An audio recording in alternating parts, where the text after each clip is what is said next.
And Bon was becoming a real hero very quickly amongst the tougher guys in the audience. They all wanted Bon to drink the wild life, you know, they loved him. Scotland Yard said the body of 30-year-old Bon Scott was... Then, in 1980, 5 years after he energized the band, Bon Scott was found dead. A post-mortem will be carried out later today to establish the... Bon Scott died drinking. His death nearly killed the band. I don't think we'll ever get over that one, you know. It's so hard to believe that the next day they're not there. He'd been part of our lives for a long time, you know. I was a bit numb, you know. I was really a bit numb, really. Bon was Bon. He was always the same and never expecting anything to happen to him. It was quite a shock. We wanted to continue the band, but we just didn't have the will to at the time. For AC/DC, the death of Bon Scott was more than the loss of a bandmate. It was a death in the family. And from the beginning, AC/DC was all about family. In 1963, Malcolm and Angus Young's unemployed father moved his family from their native Scotland to Australia. 10-year-old Malcolm and 8-year-old Angus were a pair of new kids looking to fit in. I had to learn how they talked, and you know, because Australia's got a bit mix of Americana and a bit, you know, the old world English. The youngest of 8 children, Angus and Malcolm remember a childhood with little money, but a wealth of music. It was just like learning to read to us. It was all part of, you know, it was the norm. You know, we thought everyone lived like that. Every few weeks there'd be a party for one reason or another. There was an old piano that we had. Somebody would get on that and they would sing all the old rock songs. Malcolm and Angus grew interested in rock and roll, especially when older brother George formed his own band, the Easy Beats, and became a big hit down under.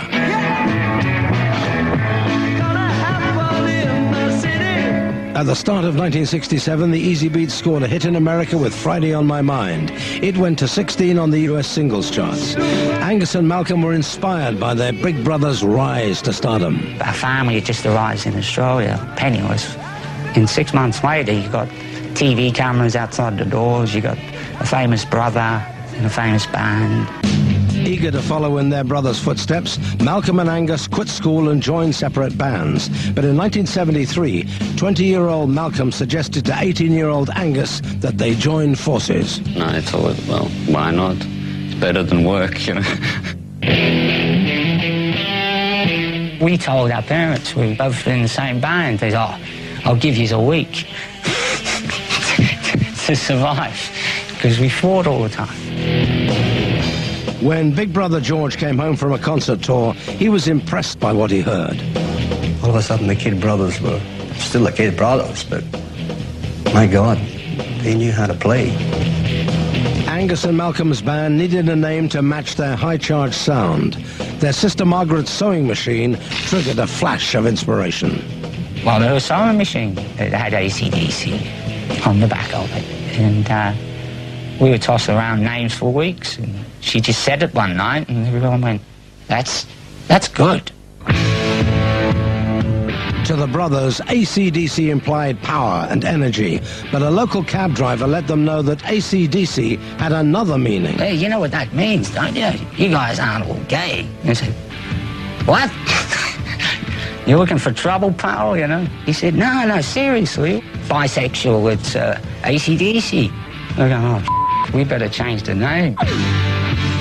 The name stuck, as did another gimmick, courtesy of Sister Margaret's sewing machine. She said to Angus, you know, Angus, you're still more like a schoolboy, Angus, you know, you don't wear a schoolboy uniform. I think she said it jokingly. The next thing, she was stitching up school suits for him. It was a fun thing, you know. I said, oh, you can go as a schoolboy, then you can graduate and come back out in the jeans. George, my other brother, he used to try and butter me up. He says, you'll be rich very quick.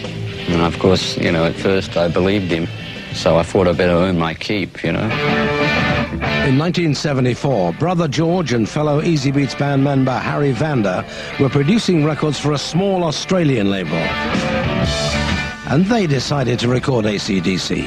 There was no sort of Do they have it or don't they have it? It was obvious that they had something. AC/DC's first single was released in July 1974. The record was a local hit and led to a small tour, but Malcolm and Angus were not happy with their lead singer, Dave Evans. You know, he'd go on with his makeup and he'd maybe even blow him kisses. We just grew not to like it. Malcolm and Angus were looking for a new frontman when, in the summer of 1974, their future drove up, a.k.a. Ronald Bon Scott. He was kind of weird. He pulled up in his old beat-up 50s car, you know. You could barely see. You just saw this sort of maniac head and this, you know, this crazy guy coming flying down the road.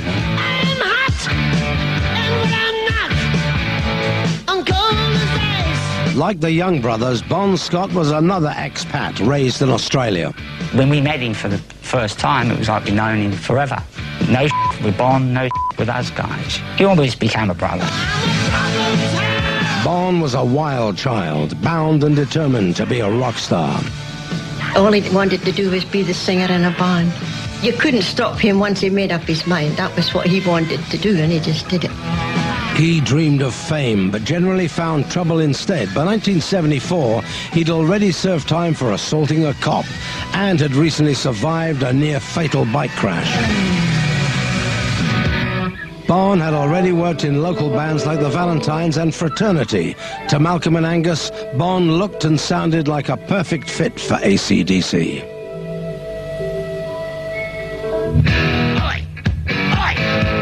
We knew Bon could sing rock and roll, and from that point we kept pestering him. You know, would he like to come and sing? We just said, do you want to join? Without even playing with the guy. That's how confident we were that he was going to work with us. 'Cause I'm TNT, I'm dynamite. Angus and Malcolm had no doubts about hiring Bon Scott to front AC/DC. 2 weeks later, we show up and we go, George, we've got a new singer. And he goes, what? George felt his little brothers had lost their minds. And Bon had an earring with a shark's jaw, I think, hanging off. It was about this big. Lost a couple of teeth from brawling, covered with tattoos. He looked like he'd been around the block more than a few times. You know what I mean? George was like, there's your man, no doubt. He says, that's reshaped the whole thing. You're a real rock and roll band now.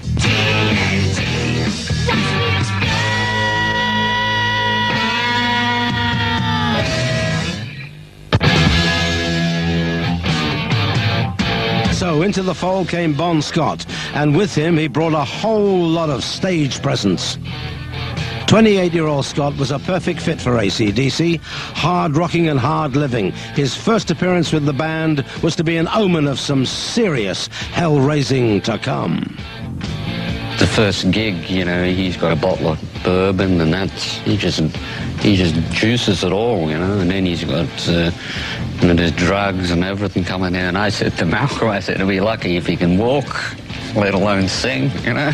His behavior may have been one thing, but his performance was not to be overshadowed.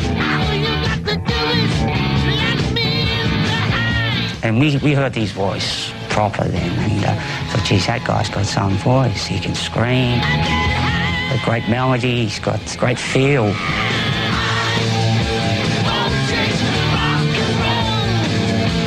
AC/DC had found their voice and went into the studio to record. In January 1975, the band took their high-voltage tour across the Australian club circuit. They were the Aussie bloke's idea of a good time.